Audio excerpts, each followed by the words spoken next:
Hola, buenas noches a todos los que están con nosotros aquí en este live que ya se está haciendo costumbre.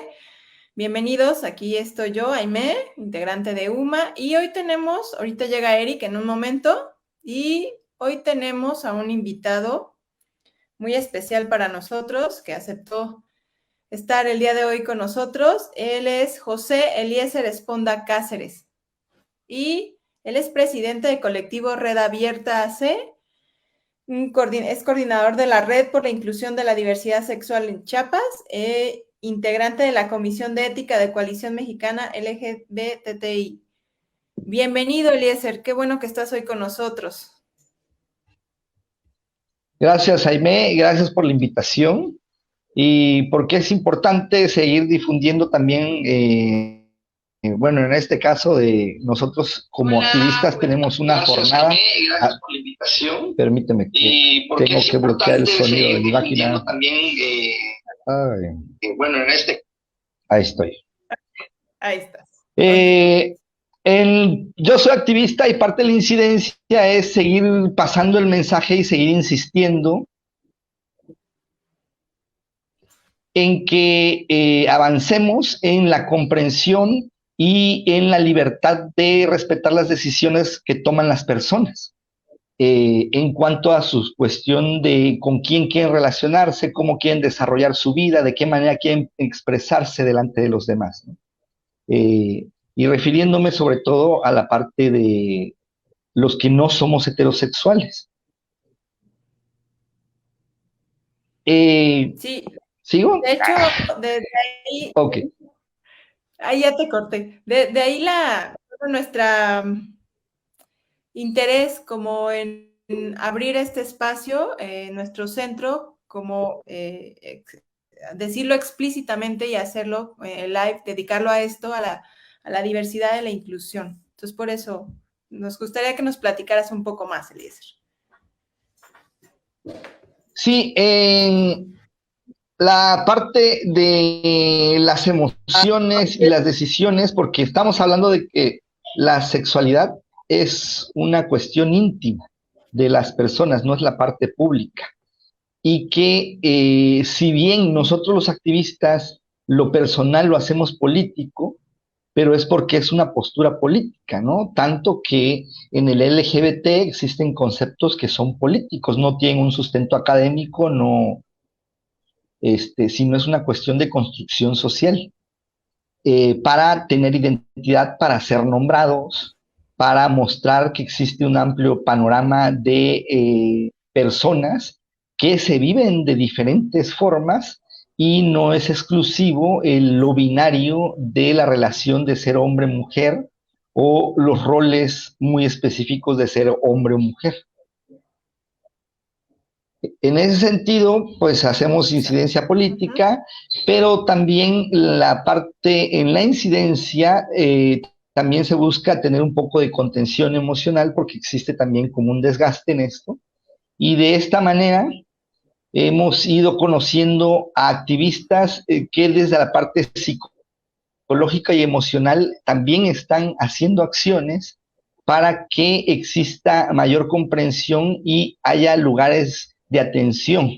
Porque uno de los problemas que había que llegaba uno con un especialista psicoemocional y te decían que tú podías cambiar. Eso a mí me sucedió. Me sucede Ok. en qué año más o menos, por ahí del 2004, esta situación.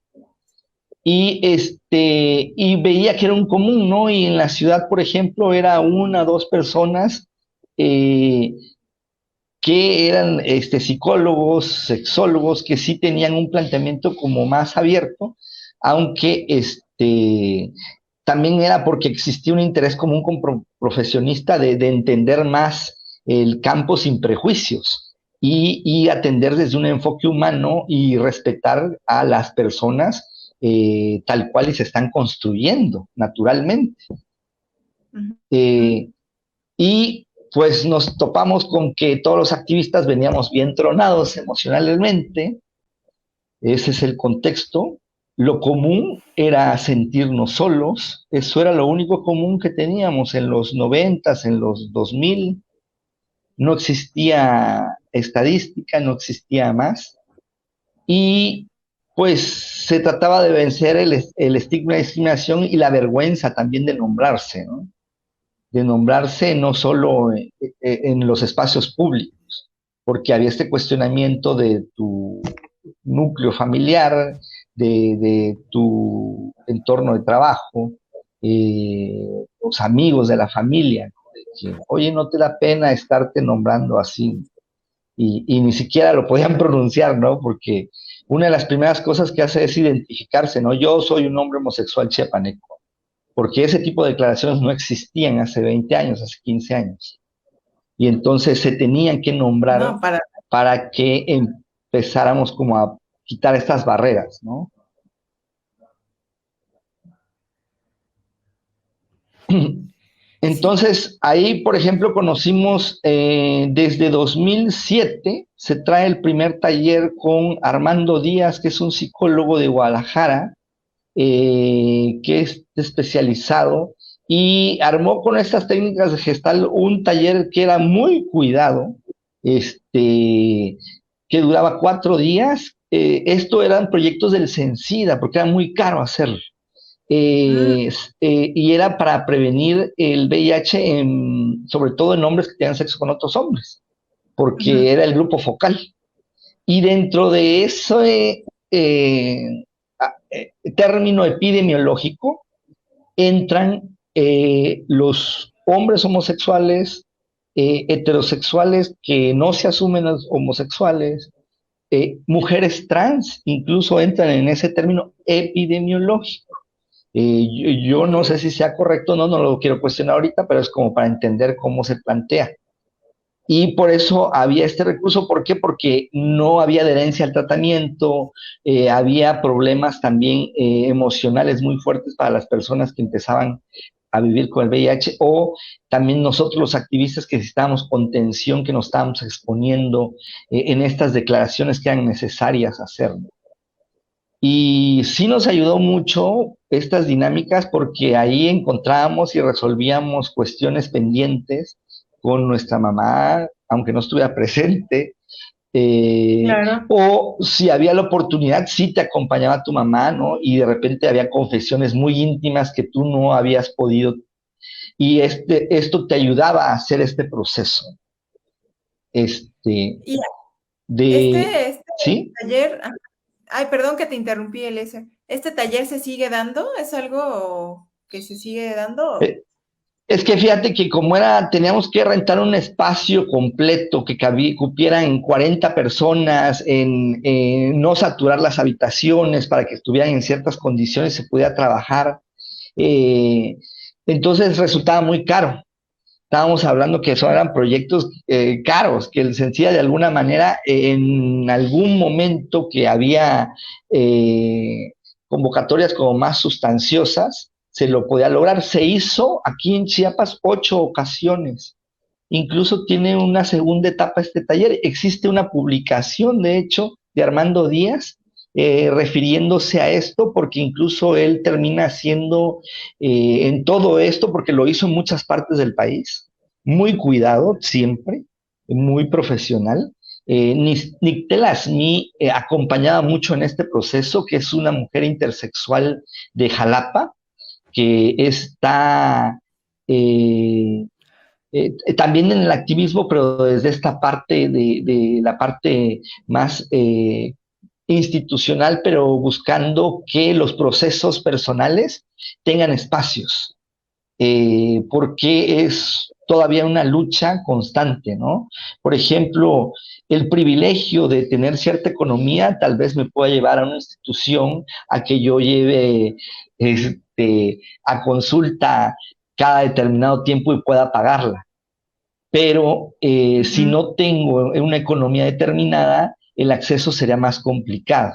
Si bien existen instituciones que tienen aparentemente esta transversalidad del derecho humano y del enfoque de la diversidad sexual, al final de cuentas, sí, en algún momento eh, existen situaciones que se tienen que ir reafirmando cada vez, porque el personal cambia, porque las personas están en diferente situación, porque una sola capacitación, una sensibilización no es suficiente, porque un pronunciamiento al año no lo es tampoco, ¿no? Entonces se tiene que seguir avanzando.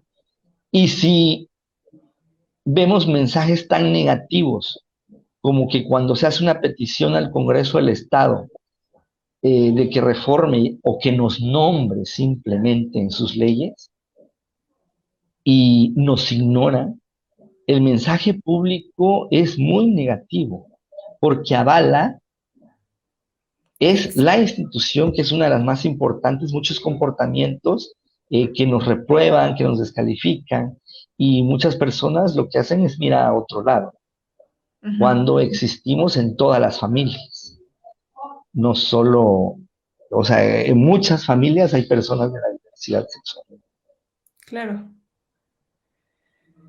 ¿Cómo fue para ti, Eliezer? Si nos compartes un poquito, ¿cómo es como el antes y el después de este taller que nos platicas?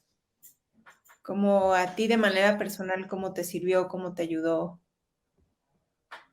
Sí, sí resuelve en que reafirmas el compromiso porque existe una falta de autorreconocimiento. Regularmente el activista de la diversidad sexual no es muy celebrado. Entonces, no es tan común que, por ejemplo, cuando digas un discurso, te dé un mensaje a tu hermana y te diga, ay, qué bien te escuché o algo. O sea, es algo común. Si bien se va construyendo, en algunas familias sí existe, en otras no, pero sigue siendo una lucha constante.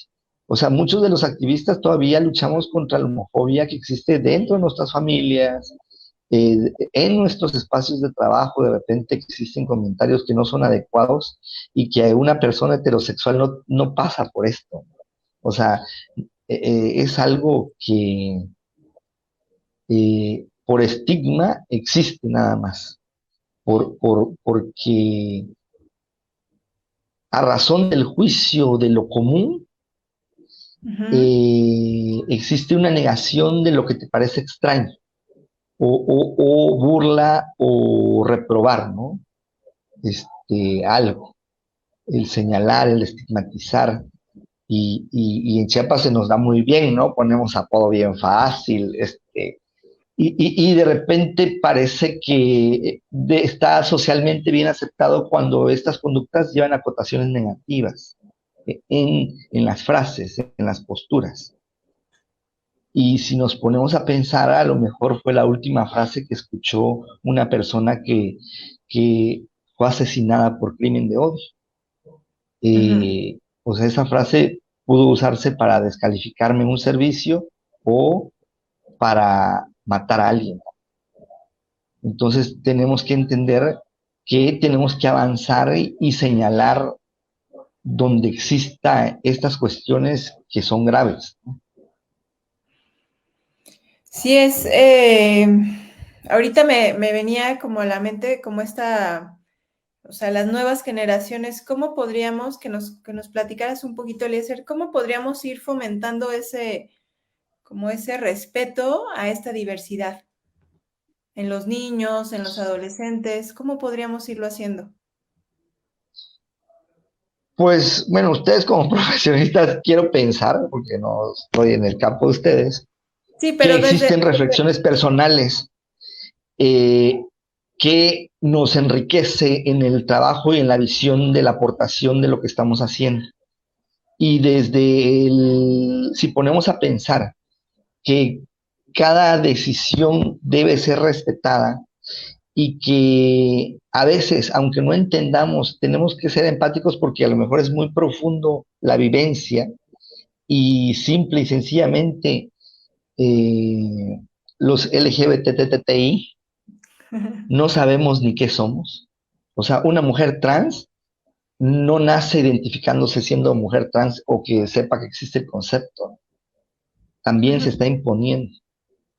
Entonces, hay que permitir que la expresión tenga cabida en ser más natural para poder darle oportunidad a las personas de ser como más plenas y tener espacios seguros. Eh, no sé, eh, me pongo a pensar, si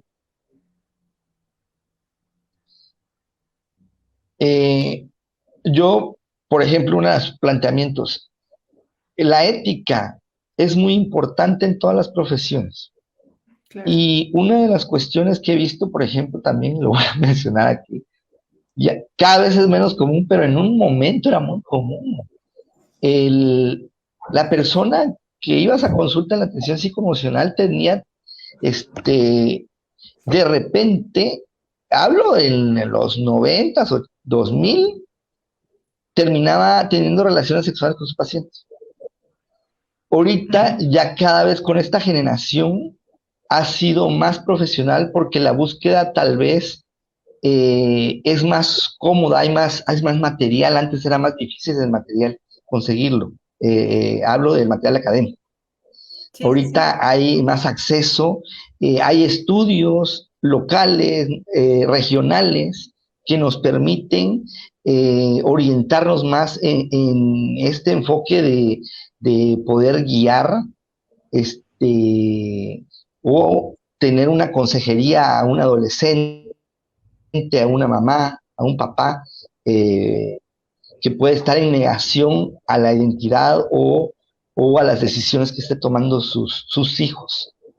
Entonces, eh, qué complicado es porque te está pagando el servicio, poder encontrar el punto para que esa familia, el amor, que es lo que importa, y la relación que existe, eh, de respeto y de pertenencia, siga prevaleciendo y no, porque en la adolescencia y cuando existen muchos choques, regularmente existe, sobre todo a las mujeres trans, existe mucha represión. Entonces, desde los reglamentos escolares, eh, y todo eso justifica también el, la censura hacia esta persona. Y fijarse también mucho en que la diversidad se existe desde las infancias y que tenemos que hacer un lado el adultocentrismo. No tomar decisiones desde nuestra visión de adulto para la infancia. Creo que ahí tendríamos que ser como muy cuidadosos porque esa es la principal preocupación del movimiento de las familias, de las mamás de las infancias trans en México.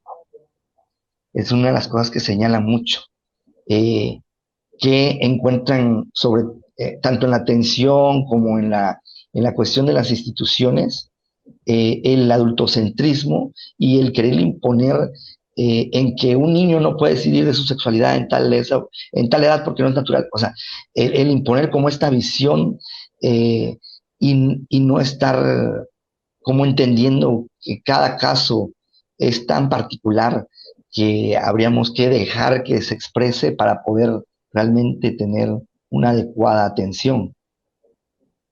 Ujú. Que tendría que ver con los estereotipos, ¿no? Que ya tenemos como muy estandarizados que esto es para niña, niño. Ajá. Pero hay unos muy profundos que no nos damos cuenta a pesar de que estamos conscientes de estos que son muy obvios. Ajá. Sí, hay muchos que son muy profundos y cuando se va a la atención de las infancias, sí habría que tener mucho cuidado y una reflexión antes para respetar las decisiones de ese infante. Eliezer, perdón que llegué un poquito tarde. Me encanta lo que he estado escuchando. ¿Cómo sería para ti como invitar como a este diálogo, ¿no? Porque indudablemente, además de las familias, pues están los maestros, están las instituciones religiosas de repente, o instituciones hasta deportivas seguramente, ¿no? Ahora mucho con este tema de las Olimpiadas, de todas esas cosas, como surgen todos estos como pequeños detalles que parece que no son tan importantes, pero que al final juegan un papel determinante en ese diálogo, ¿no? ¿Qué tendrían que o qué podrían saber, ¿no? Para cultivar o para que este diálogo fuera como más floreciente, ¿no? Entre las infancias y no solo entre las infancias, como en general, ¿no? En la adolescencia, tú llamabas también. ¿Cómo sería? Pues la estadística es muy clara. Una mujer trans tiene un periodo de vida en el país de 35 años. Es la más corta de todas las poblaciones. Una persona, sobre todo una mujer trans, tiene una probabilidad de tener un empleo estable del 6%. Okay. O sea, que tenga seguridad social, que esté en nómina, que se le respete su transición. O sea, es una cosa dificilísima. Sí. Si vemos desde ahí y si queremos que nuestra niñez trans siga en esa situación, si te toca ser papá, tío, o te toca ser un profesionista, ve pensando dónde va a terminar si tú contribuyes a todo este gran ataque que está deteniendo en todas sus decisiones que está tomando desde el... Y tenemos que darles espacios seguros a nuestra niñez, independientemente de la condición que tenga la niñez. Hay mucha vulnerabilidad en las infancias, en nombre de la heterosexualidad, en nombre de Dios, en nombre de lo correcto, en nombre de que qué le van a decir, ¿no? En nombre de todo eso hay violencia y maltrato constante. Entonces, no esperemos que, que sean personas estables. Okay. ¿Cómo sería el hacer como promover esta cultura de inclusión?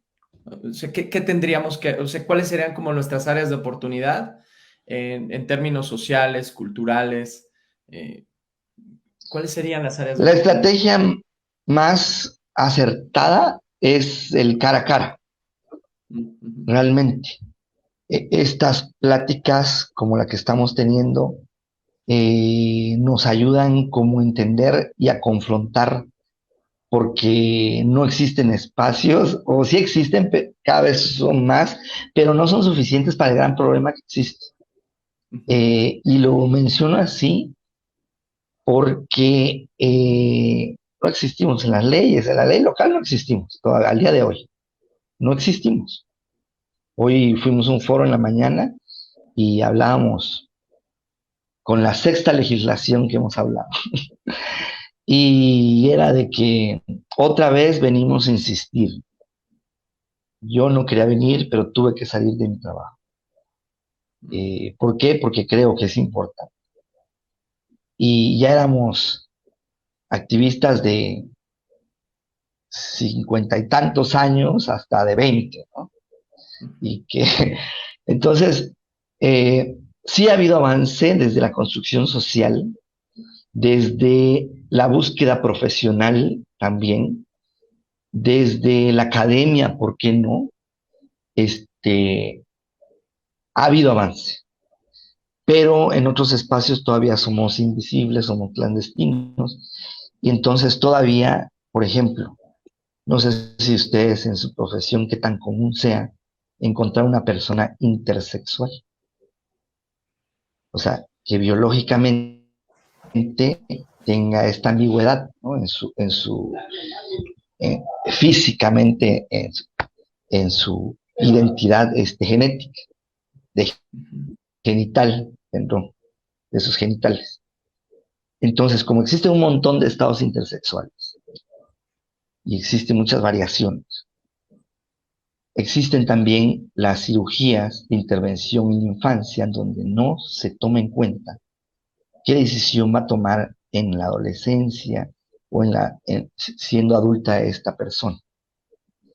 Entonces se está tratando de que se prohíban esas, se les llama operaciones de intervención, de asignación genital, Ujú.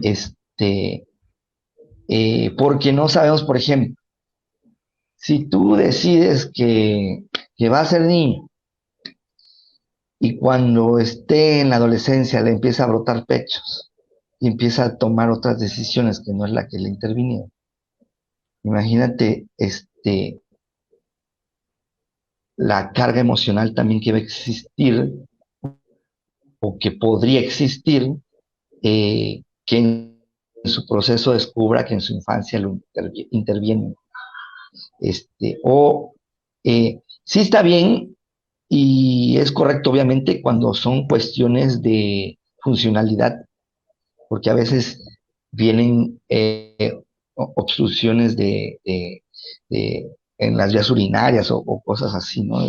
Que, que por cuestión de salud sí se tendría que intervenir, pero, pero sería lo necesario para que esta persona pueda llevar una condición de vida lo más saludable posible.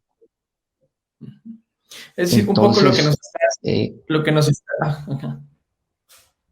Sí, te sí, decía, sí, Eliezer, sí, que ya. lo que tú nos estás invitando, que es, parece que luego en la Gestalt hablamos de las cosas obvias, ¿no? Que es lo obvio, lo que se nos olvida, ¿no? Y justo me parece que eso es de lo que un poco lo que nos estás hablando, ¿no? Que hay muchísimas cosas, procedimientos, medicina, atención, pero lo fundamental, cuando tú te refieres al cara a cara, parece que lo fundamental sigue siendo la relación humana, ¿no? Es decir, como esta posibilidad de encontrarme con el otro que existe y que tiene Sí. toda una condición y toda una cosmovisión y pues todo un futuro también al respecto de sus decisiones, ¿no? Y que sigue siendo como la parte medular, el cara a cara, la humanidad, ¿no? Eso me parece súper interesante como lo planteas. Sí, porque es una cuestión de derechos humanos Sí. y hablamos de la dignidad de las personas, o sea, Ya. como principio fundamental.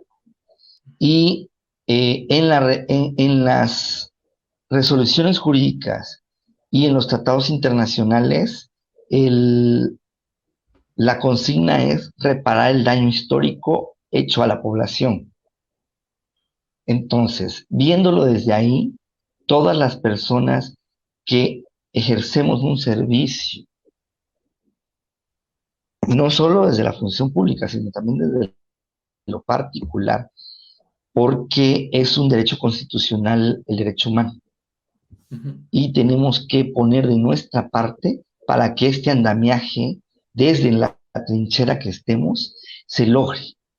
Y se logre porque no es que seamos el país más avanzado, pero ahorita que está lo de la migración, por ejemplo, Centroamérica y el Caribe de todo el continente es el que tiene más atraso en los derechos humanos. Y pues la población de la diversidad sexual dentro de los grupos vulnerables pues es de las más olvidadas, porque existe una vergüenza y un miedo de los que hacen las leyes de nombrarnos, menos que estén analizando y todo este rollo. Entonces, incluso en algunos países del Caribe está penalizado tener bodas simbólicas o expresar afectos públicos con cárcel. Incluso hay uno que todavía tiene por ley, aunque tiene años que no lo ejerce, décadas que no, es cadena perpetua. Si tú haces una boda simbólica, todavía en el Caribe. Eh, entonces, por eso la migración forzada de la diversidad sexual existe. Existe externa y existe interna. Con nuestra población originaria sucede algo parecido. Y por eso tiene que venir a la ciudad de 12, de 13 años, sobre todo las personas trans, porque prefieren cargar bultos en el mercado a recibir golpes en su casa todos los días. Ya. Y salen de sus casas sin decir nada con lo que tenían puesto, porque a lo mejor fue la última vez que los golpearon y salieron con lo que tenían puesto. Eso se sigue viviendo y siempre se ha vivido, y en Chiapas es una constante. No existe estadística al respecto. Caso contrario, existen poblaciones originarias en Chiapas que la diversidad sexual y algunas poblaciones de la diversidad sexual es muy bien aceptada, pero la población y la comunidad no quiere hablar y hacer publicidad de esto. Hay varios casos y comunidades en Ocosingo, en Los Altos, pero no quieren hacerlo público, o sea, no queremos ser las buches que dicen, y existe un diálogo, eh, porque no queremos que venga gente a vernos de esta manera, porque, y sí tiene razón, sucede el caso de la Chunta, existe una controversia abierta, ¿no? Del planteamiento, pero eso es una desinformación que existe. Si tú ya vas y te acercas, es otra la historia, pero a nivel público, social, existe una controversia. Por ejemplo, no sé si vieron un video que salió en Alerta Chiapas hace 3 días. Estamos hablando que se va a hacer la marcha el 11 de junio, eso se habla en el video. Lo pusimos ahí porque es un espacio no seguro para nosotros. Y lo pusimos ahí porque necesitamos que nuestro mensaje llegue a donde no llega. Okay. Y en 8 horas tuvo 100,000 vistas, ¿no? Nos dijeron hasta lo que nos íbamos a morir. Pero es parte de que se abra el diálogo, de que llegue a esos espacios donde no estamos, de que se abra y digan, aunque sea, ahí están otra vez, ahí van a hacer tráfico, los va a castigar Dios, según el Salmo, no sé qué. Entonces, pues en este país laico nuestros derechos sí están garantizados. Lo que tenemos que hacer es que el andamiaje se eche a andar, legal, institucional y de servicios. Un poco, Eliezer, ya nos adelantabas hace un momentito que platicábamos, pero es que cómo podríamos ayudar, por ejemplo, los terapeutas, ¿no? Psicoterapeutas, psicólogos, personas que acompañan a otros, ¿no? El desarrollo humano mismo. ¿Cómo podríamos ayudar, ¿no?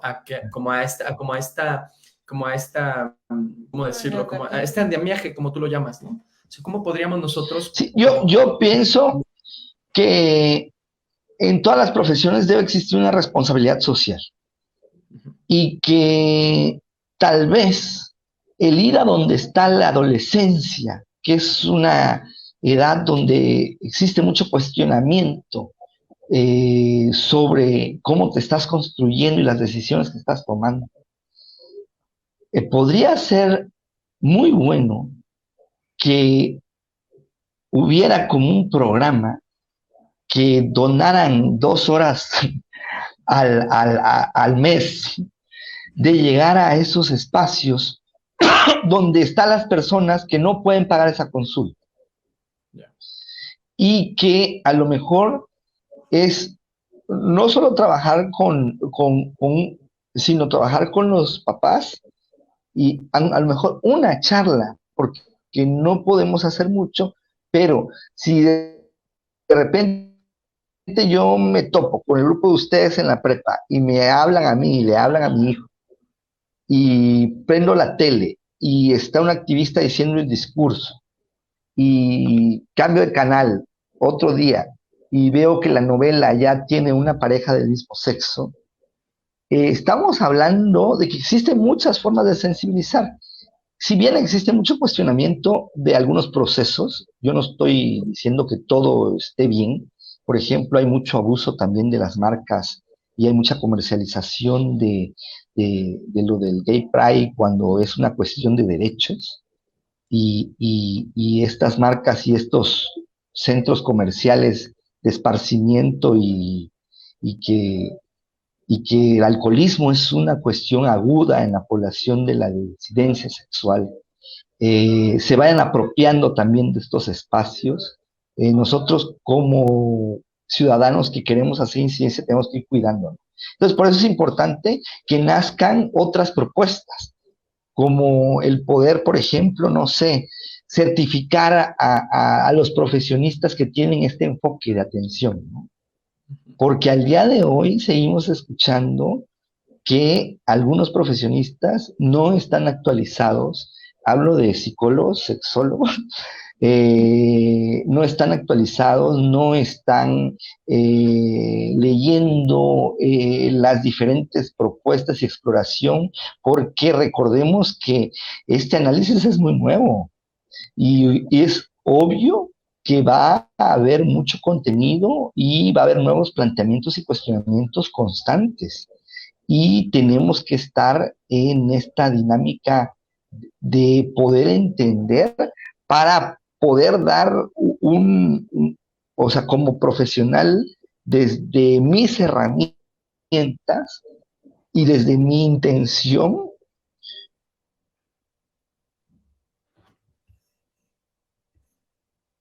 lo mejor de cuidarse, ¿no? Porque quiero pensar que ustedes también reciben contención emocional.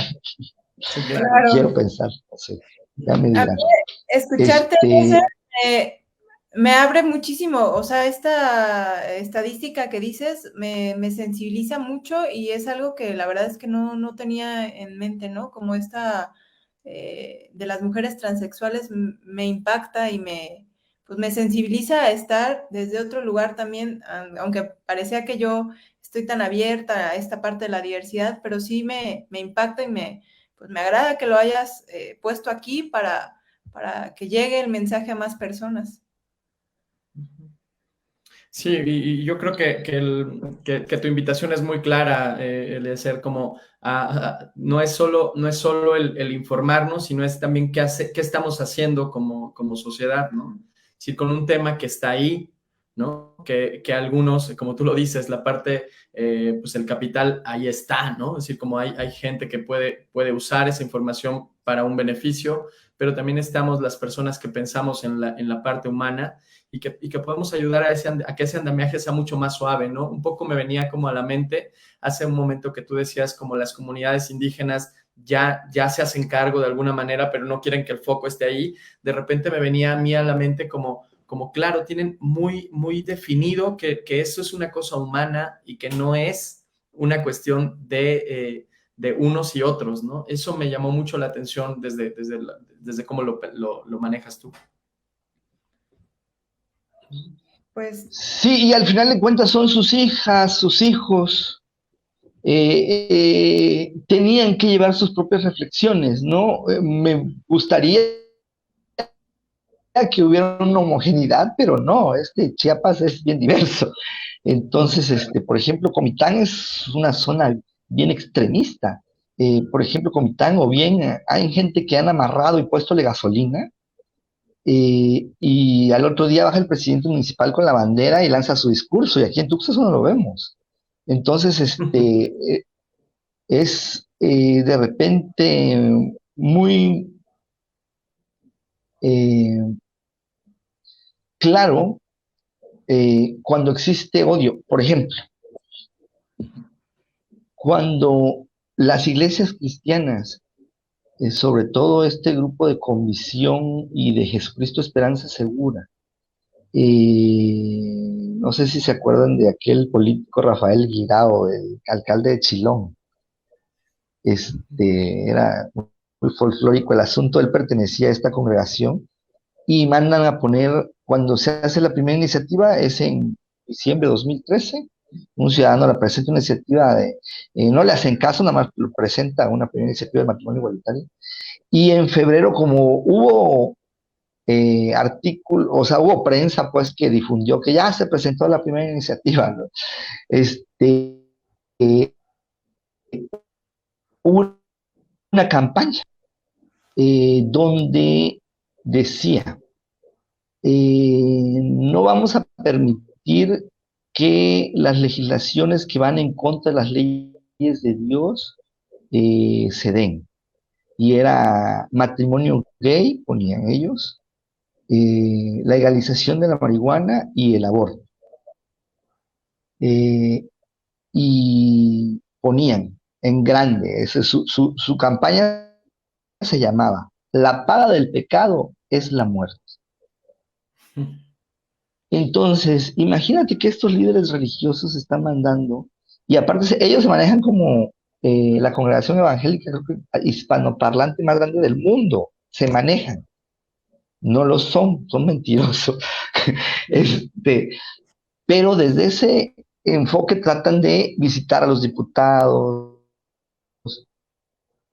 y como Pablo Salazar crecieron mucho con él y su hermano es pastor también de esto, en ese lazo, en ese vínculo, visitan a través de las comisiones de asuntos religiosos a insistir que vaya en contra de los derechos humanos de algunas poblaciones.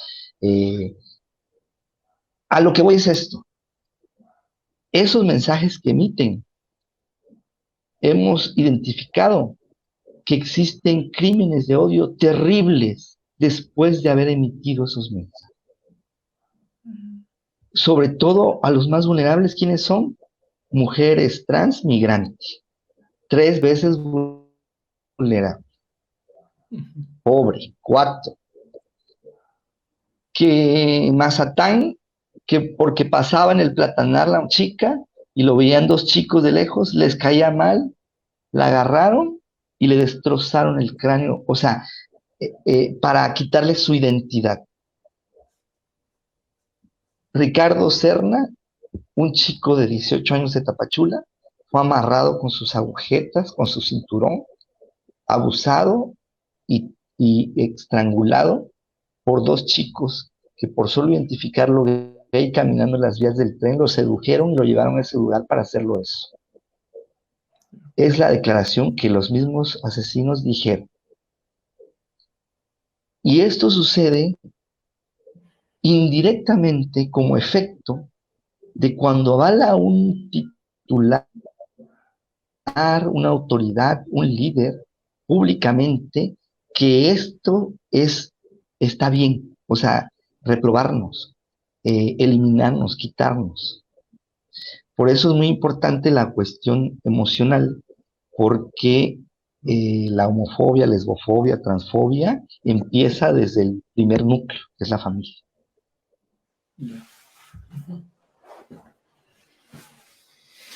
Pues Eleazar, de verdad que muchas gracias. Gracias que hayas aceptado como esta invitación a charlar con nosotros. Maikena no se equivocó en sugerirnos que habláramos contigo, ya fue nuestro contacto contigo. Y la verdad que estamos bien emocionados de escucharte. Emocionados por una parte porque hablas de estadísticas, hablas de personas, hablas de ejemplos.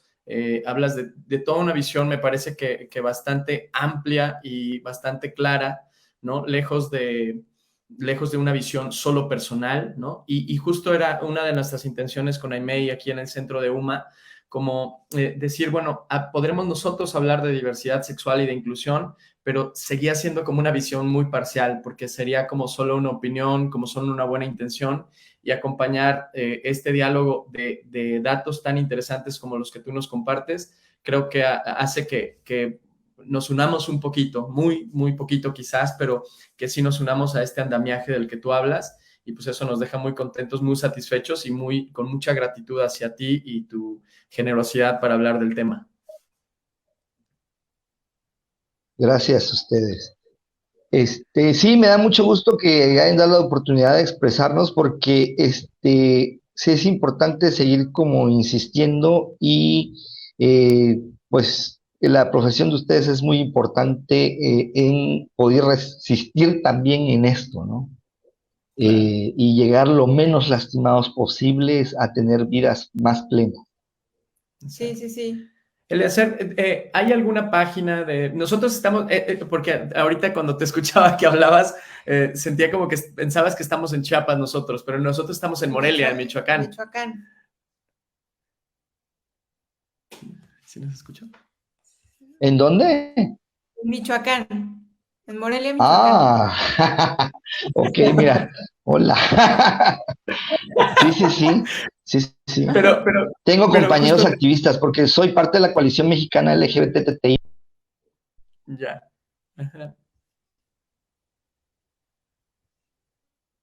Ahí se cortó. Y bueno, y te decía como justo, para mí era importante mencionártelo, pero no solo por Y eso, Raúl sino...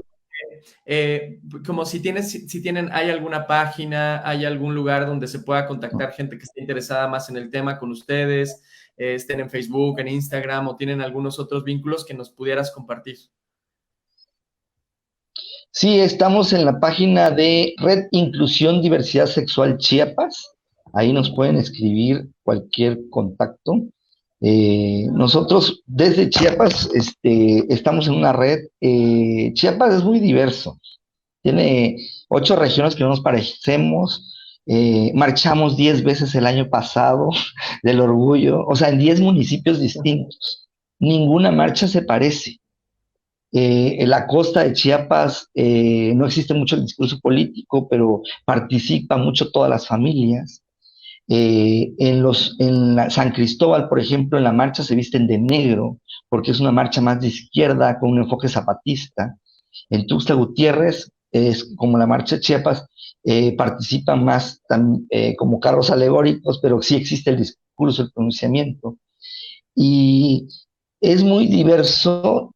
Existe en 3 marchas en la frontera Comalapa, Tapachula, Palenque. Eh, pero eso es el reflejo de la multiculturalidad que existe de origen en el estado, ¿no? Como Michoacán también no sé cuántas marchas tenga, pero me quiero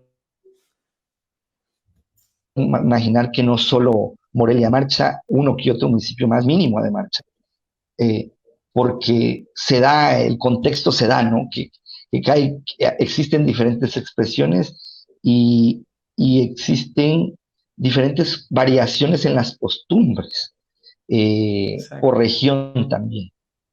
Por ejemplo, aquí tenemos 1000 palabras los homosexuales estigmatizadoras. Por región nos cambia la palabra. Pero sí, en esto de insistir, coincidimos en todas las entidades que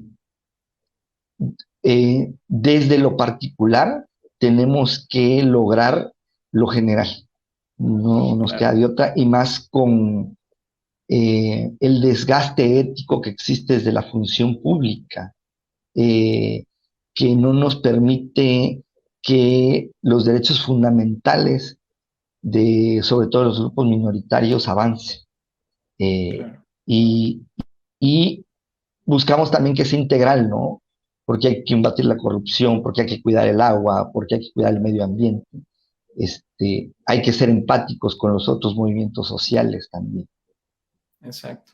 Sí, como tú lo decías, ¿no? Como más claro, como hay un montón lo decías como en el ejemplo de los municipios de Chiapas, ¿no? En la diversidad hay muchísimas cosas en las que podemos coincidir además de la sexualidad, ¿no? Es decir, como esa es una, pero hay muchísimas cosas, ¿no? Y nosotros como creo que recibimos esa invitación tuya al hacer